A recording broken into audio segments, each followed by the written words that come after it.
Hi, it's Danny Beck here. I've got a web channel looking at the parables of Jesus on YouTube. Danny Boek 7872 is the digits that follow my name if you want to find me quicker. So let's try this. Let's look at a parable, but let's do our forethought regarding this parable. So let's contemplate what makes a good leader. Some people lead there's several different styles of leadership, but a lot of times it boils down to two types. One is kind of a dictator where there's a strict a chain of command, and the other kind of leadership is where the uh, the boss empowers the individual to be the best that they can be, and he's actually setting up all of the training and all of the circumstances for them to be able to grow and mature and um, and become good leaders, following his example usually. Um, so as we look at this parable of the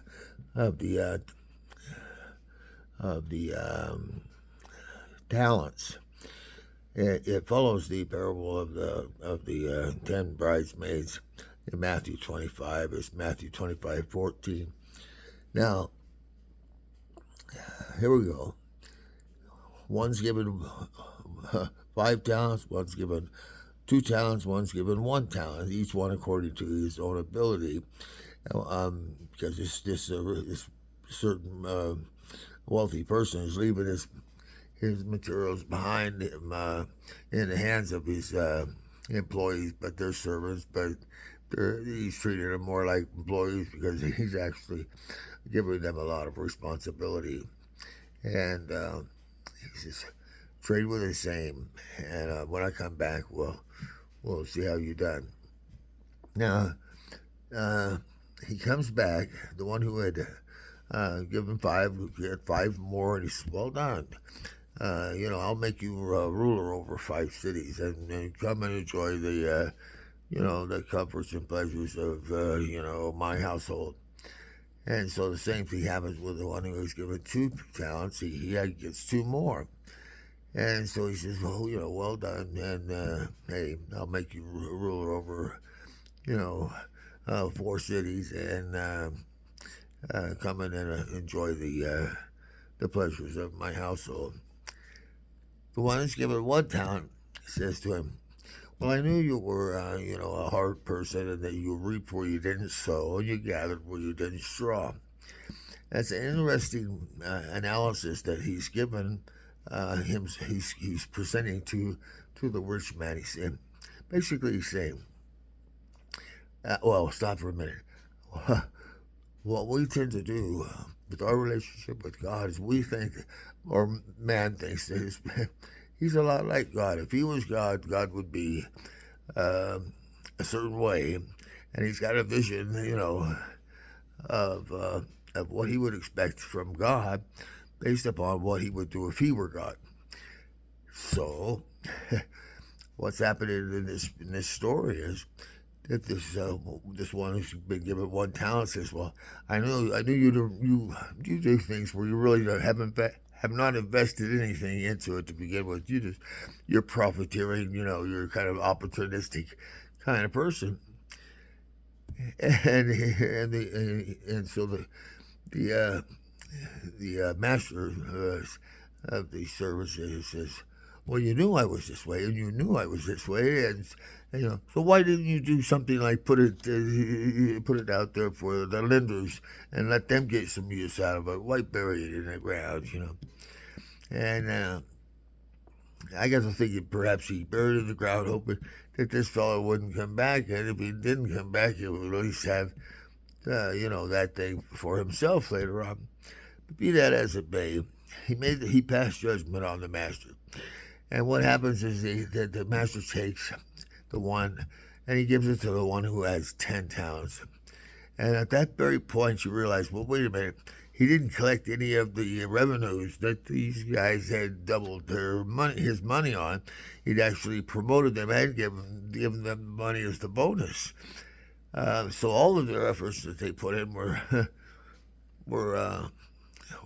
ended up being benefit to them, not to the master. So he wasn't exactly someone who, in this case, reap where he didn't sow, gather where he didn't straw. He took all of the risk and handed opportunity to these three people. Two people handled it wisely, and one not so wisely. He thought he was being wise and prudent, but he was actually judgmental. And the judgmental part was what happened is he got judged according to his own judging of his master, because his judgment of his master revealed something about him. It revealed that he was lazy, for one, and that he was wicked in the sense that he was a user of other people for his personal gain, and he could care less about them.